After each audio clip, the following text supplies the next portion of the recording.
makhdhuli thalathu alamatin. Bagi orang yang terhina, thalathu alamatin, 3 tandanya. Kita berlindung kepada Allah agar kita tidak termasuk orang-orang yang dihinakan oleh Allah Ta'ala. Amin ya rabbal alamin. Dan kita minta kepada Allah agar kita semuanya digolongkan orang-orang yang dimuliakan oleh Allah Subhanahu wa Ta'ala. Amin ya rabbal alamin. Agar kita terhindar dari kelompok orang-orang yang dihinakan oleh Allah, maka menjadi penting bagi kita untuk mengetahui tanda-tandanya yang itu disampaikan oleh baginda Rasul Nabi kita Muhammad sallallahu alaihi wasallam. Karena beliau memang hamba Allah yang paling mulia dan langsung dimuliakan oleh Allah Zat yang Maha Mulia. Beliau nyatakan, ya Ali, wahai Ali, lil makhdhuli thalathu alamatin. Bagi orang yang hina, bagi orang yang terhina, bagi orang yang dihinakan, thalathu alamatin, ada 3 tandanya. Kata makhdhul itu sendiri dapat kita jumpai dalam Al-Quran surah Al-Isra ayat 22. Jadi kata makhdhul yang artinya terhina itu ada pada surah Al-Isra ayat 22. A'udzu billahi minasy syaithanir rajim. Bismillahirrahmanirrahim. La taj'al ma'allahi ilahan akhar fataq'uda madhmuman makhdhula. Kata Allah, la taj'al, jangan engkau menjadikan ma'allahi, bersama Allah atau di samping Allah, ilahan akhar, Tuhan yang lain. Fataq'uda madhmuman makhdhula, agar kamu tidak menjadi orang yang tercela lagi terhina. Jadi makhdhula disebut pada ujung ayat 22 surah Al-Isra.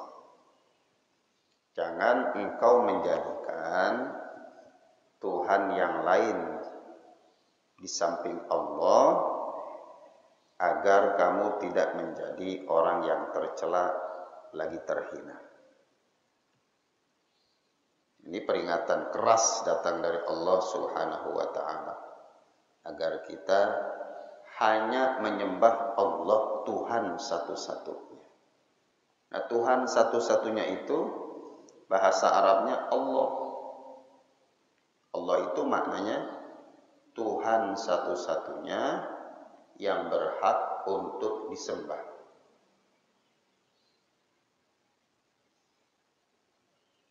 Kalau ilah artinya sesembahan dan sifatnya umum. Maka pada ayat ini ilah bentuknya isim nakirah yang maknanya umum.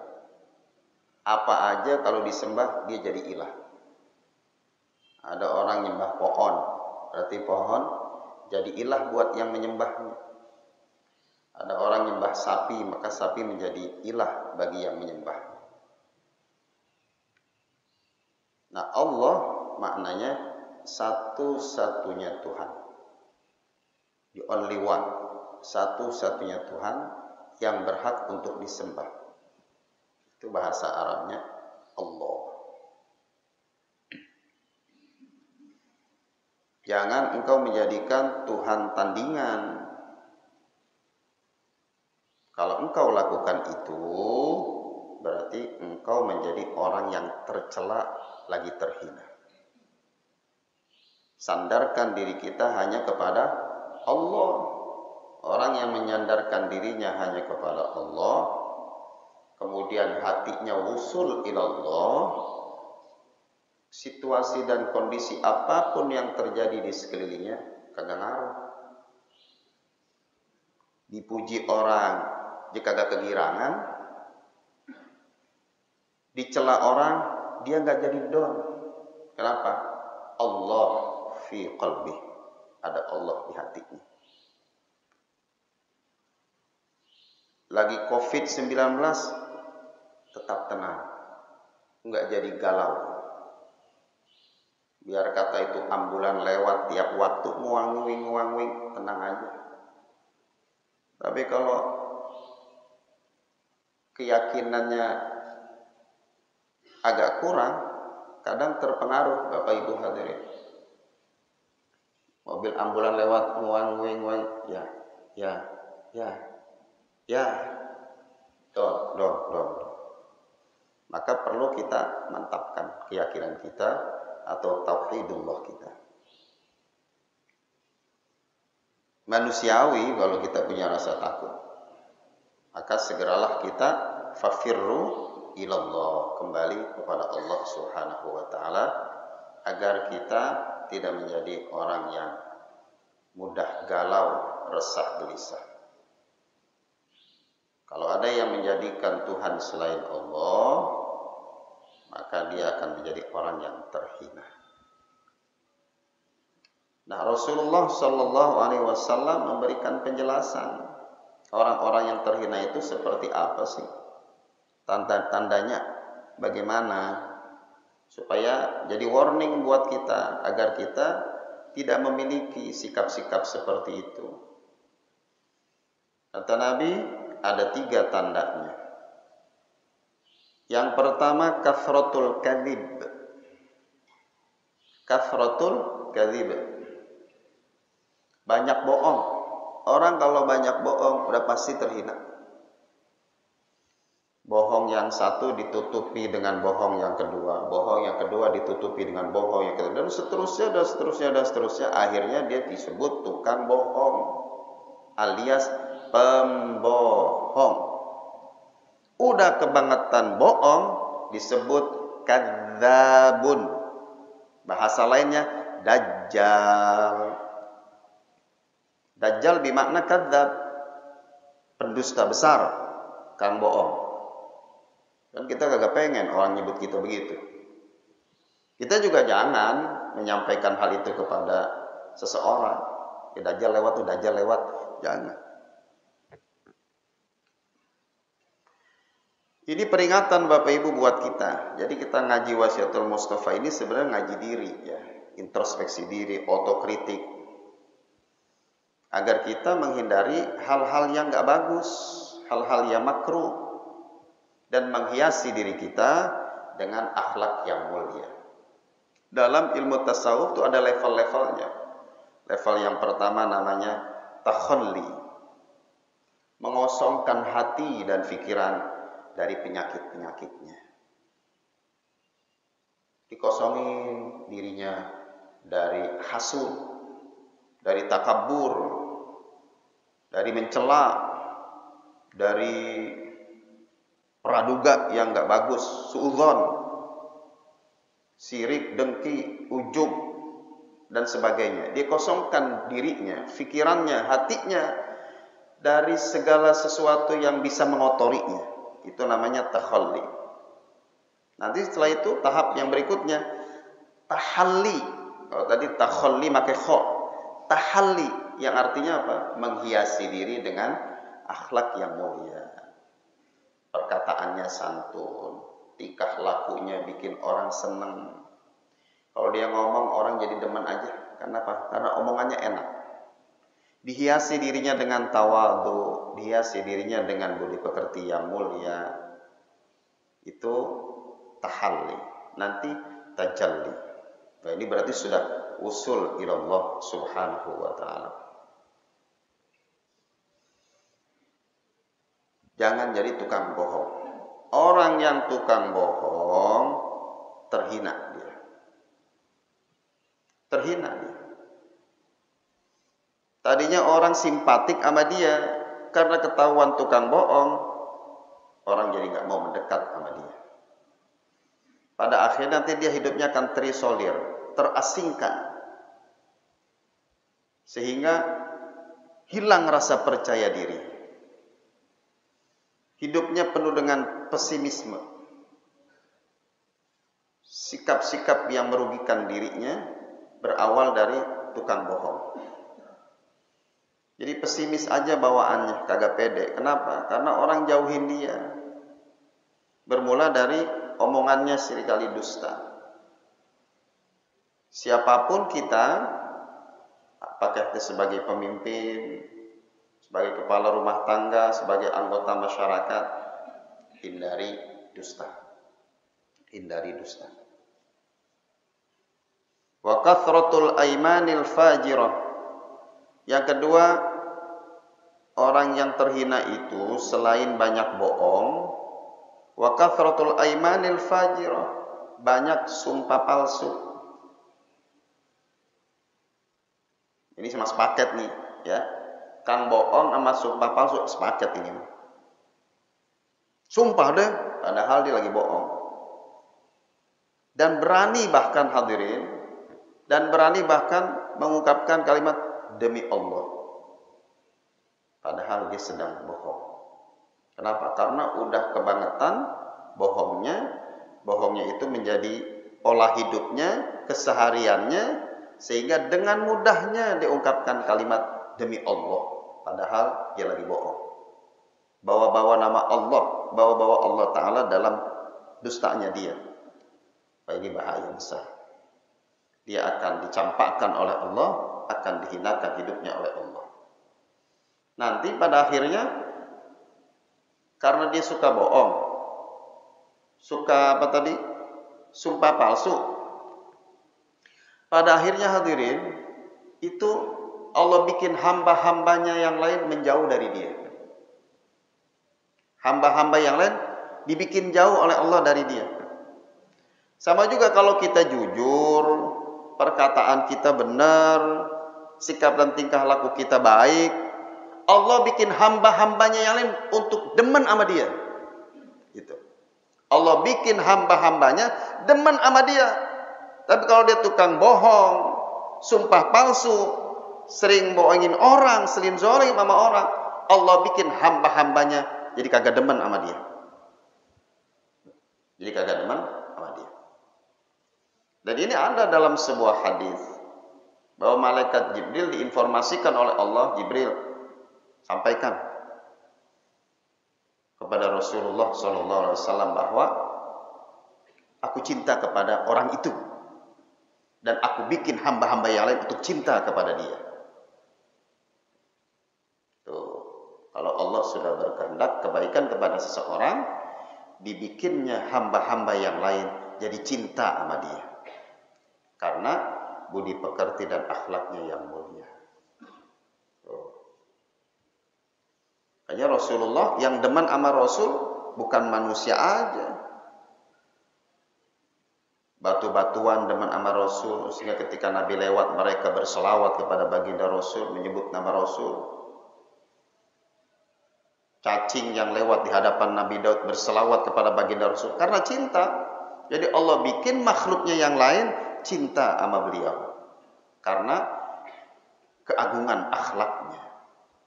Nah, keagungan akhlak. Di antara keagungan akhlak beliau adalah kejujuran.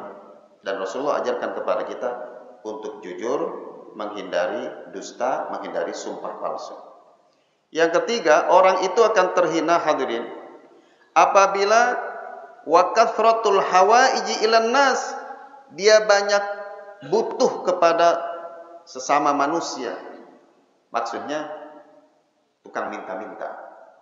Bukan tukang minta-minta. Bukan itu yang saya maksud, tapi dia itu kerjaannya minta mulu sama orang. Butuh mulu gitu sama orang, banyak butuh. Jangan punya mental yang suka minta-minta.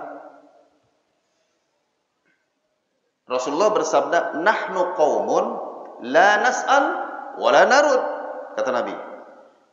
Saya ulang, "Nahnu qaumun la nas'al wa la narud." Kami ini kaum yang kagak minta, kagak juga nolak.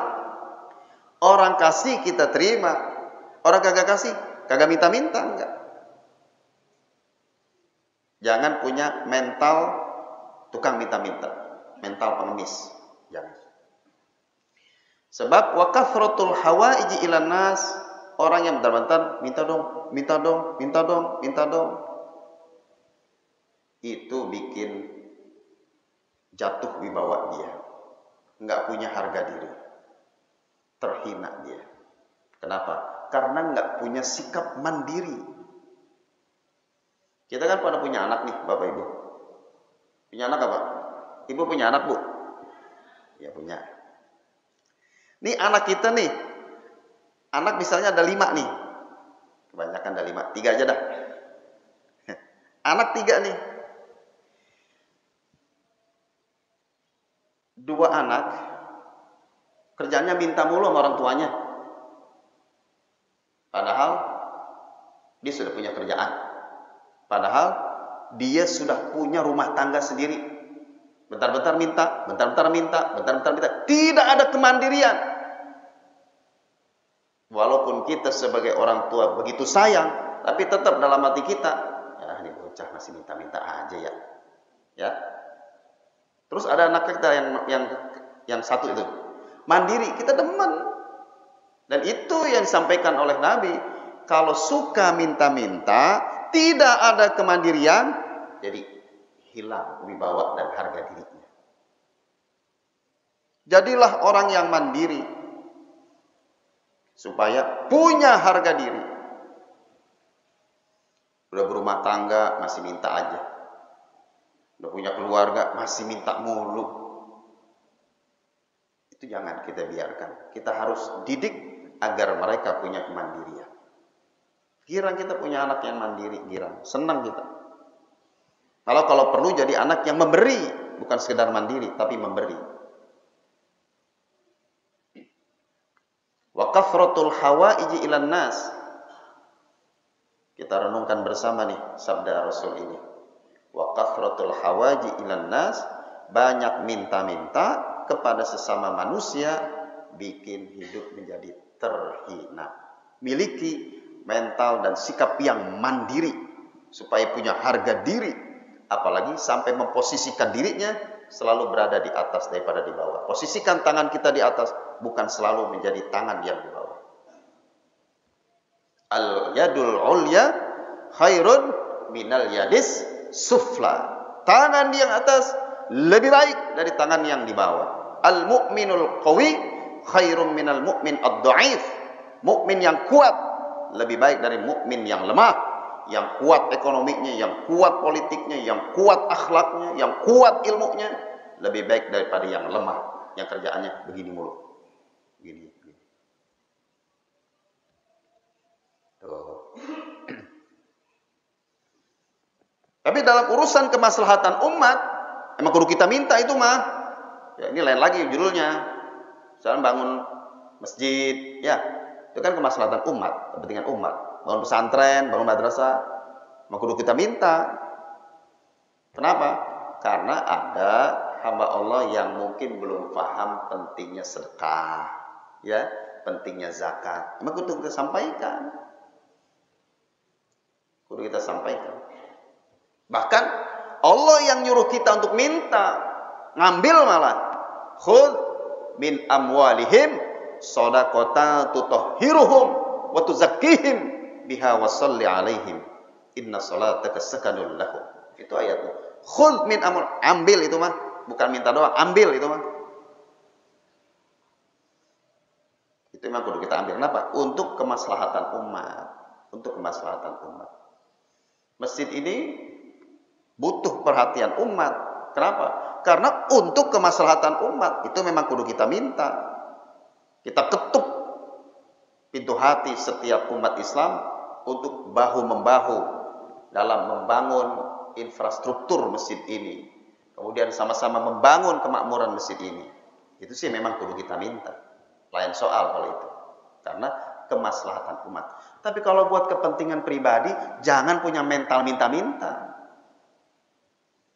Harus punya mental kemandirian. Itu.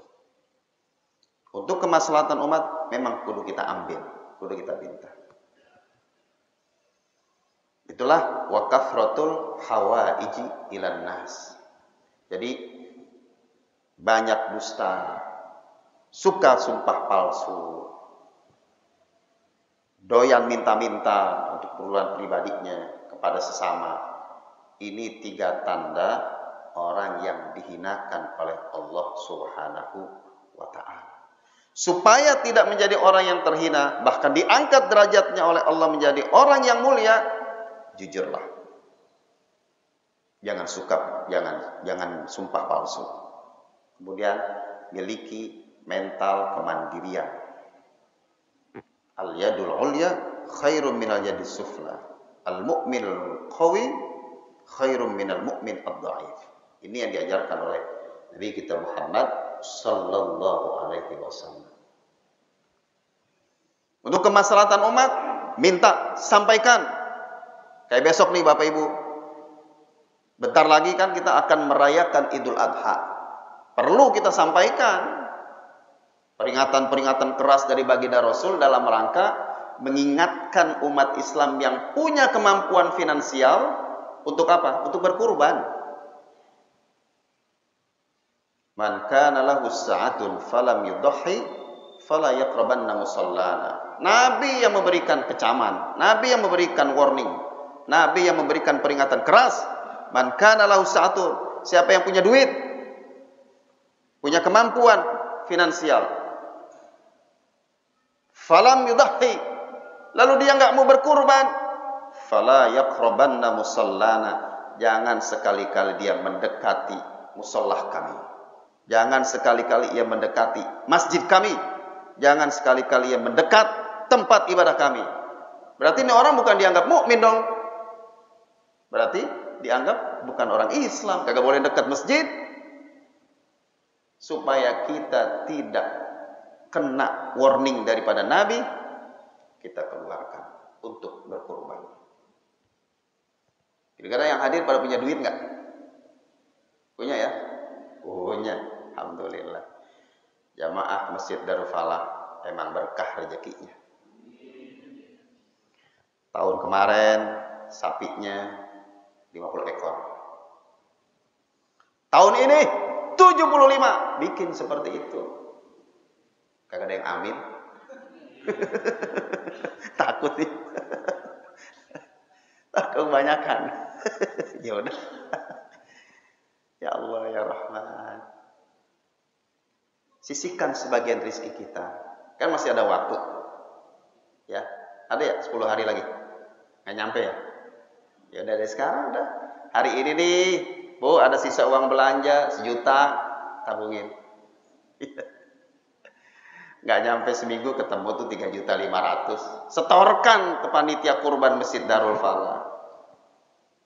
Masya Allah. Hal seperti ini kadang memang kudu digedor ya semangatnya. Kadang kudu digedor semangatnya. Rasulullah berikan peringatan keras seperti itu. Kenapa? Karena kan Allah udah ngasih kita nikmat yang begitu banyak hadirin. Allah udah beri kita nikmat yang tak terhitung. Inna a'tainakal kautsar. Fasholli li rabbika wanhar. Inna syani'aka huwal abtar. Surat apa ini? Surat Al-Kautsar. Pernah nggak waktu sholat baca surat Al-Kautsar? Hah? Bapak Ibu seringan baca surat Al-Bayyinah apa seringan Al-Kautsar? Hah? Seringan Al-Kautsar ya? Sama dong sama saya, bacanya Al-Kautsar mulu kalau sholat. Itu karena nggak ada surat yang lebih pendek lagi ya. Mungkin kalau ada yang lebih pendek kita embat yang itu. Senang saya baca surat Al-Kautsar kalau sholat. Ya. Apalagi bentar lagi mau kondangan misalnya gitu. Senang kita baca yang cepet-cepet. Itu surat Al-Kautsar cuma 3 ayat. Tapi makna yang terkandung di dalamnya Masya Allah. Allah ingatkan kita, walaupun khitabnya kan kepada Nabi Muhammad. Inna a'tainaka ya Muhammad al-khair al-kathir.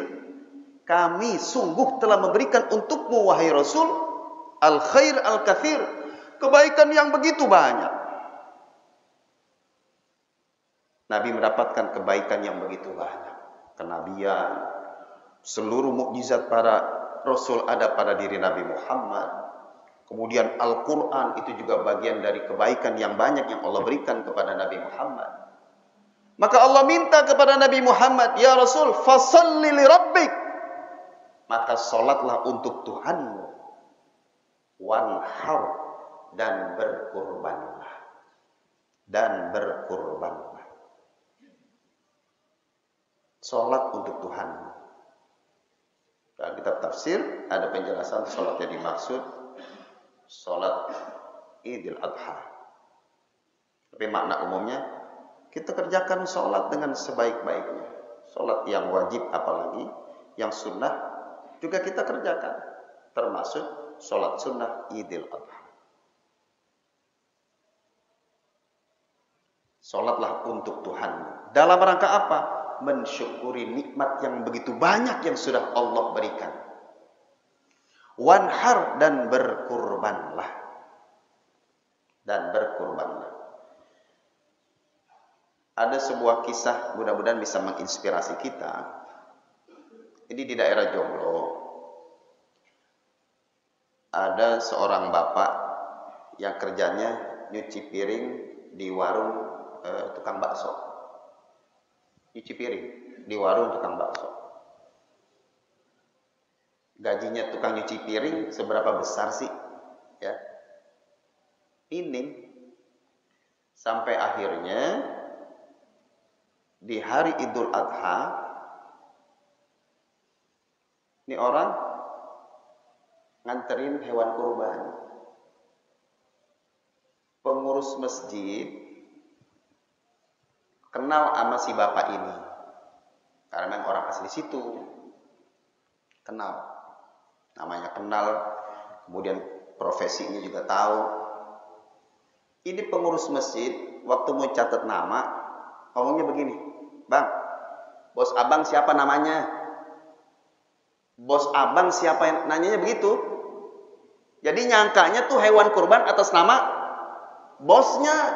Coba tuh orang panitia nanyanya langsung begitu aja ya. Bosnya siapa? Waduh. Bos abang siapa namanya? Mau saya tulis nih sebagai nama pemberi hewan kurban. Si abang ini sabar aja. Nggak dipalin. Nah, itu kurban atas nama saya. Alhamdulillah saya boleh ngumpulin. Tukang cuci piring gajinya seberapa besar, tapi dia berkurban. Sampai panitia kurban nanya siapa nama bosnya. Disangka itu kurban atas nama bosnya. Coba itu. Ini berarti kan profesi dia gajinya sangat minim. Sehingga orang kagak percaya dia berkurban. Nah, dia yang tukang nyuci piring aja dibela-belain untuk melaksanakan ajaran Nabi Muhammad SAW. Ajaran Islam, ajaran Allah. Dikumpulin hasil cuci piringnya. Sedikit dari hasilnya dikumpulin sampai dia bisa membeli hewan kurban. Mudah-mudahan yang hadir nih, anggaplah yang hadirnya ada 200 orang. Mudah-mudahan tahun ini pada berkurban. Titipkan hewan kurban kita ke masjid Darul Falah. Sehingga insya Allah dengan sebab kurban kita, dosa dan kesalahan kita berguguran sebanyak bulu yang nempel di tubuh hewan kurban kita. Semoga Allah angkat derajat kita setinggi-tingginya, setinggi sebanyak bulu yang nempel di hewan kurban kita. Semoga dengan sebab kita kurban, Allah ganti dengan rezeki sebanyak bulu yang nempel di hewan kurban kita. Kan kagak kehitung tuh bulu. Sebanyak itu Allah berikan ganti. Ya Allah, inna a'tainakal kautsar. Allah tegesin sama kita nikmat begitu banyak Allah berikan kepada kita. Allah minta kepada kita bersyukur kepadanya dengan cara sholat dan berkurbanlah. Yang mampu berkurban sapi, silakan berkurban sapi. Kurban kambing silakan. Lalu kita titipkan ke masjid Darul Falah. atau ke masjid musola yang dekat dari kediaman kita. Kita minta ridhonya Allah Subhanahu wa taala, kita minta berkah, kita minta rahmat, kita juga minta ampunan, dan juga kita minta perlindungan dari Allah Subhanahu wa taala dari segala penyakit lahir maupun batin, gangguan lahir maupun batin dari bangsa jin dan manusia. Kita minta perlindungan dengan sebab hewan kurban kita. Hadirin hadirat yang dimuliakan Allah Subhanahu wa taala. Inilah pembahasan kita pada pagi hari ini, bahwa kalau kita pengen dimuliakan oleh Allah, tidak menjadi orang yang terhina, hindari banyak dusta, jangan suka sumpah palsu, jangan punya mental minta-minta, punya sikap kemandirian, karena itulah yang diajarkan oleh baginda Rasul Nabi kita Muhammad sallallahu alaihi wasallam. Jadilah mukmin yang kuat, kuat keuangannya, kuat politiknya, kuat keilmuannya, kuat segala-galanya kuat. Jangan jadi mukmin yang lemah.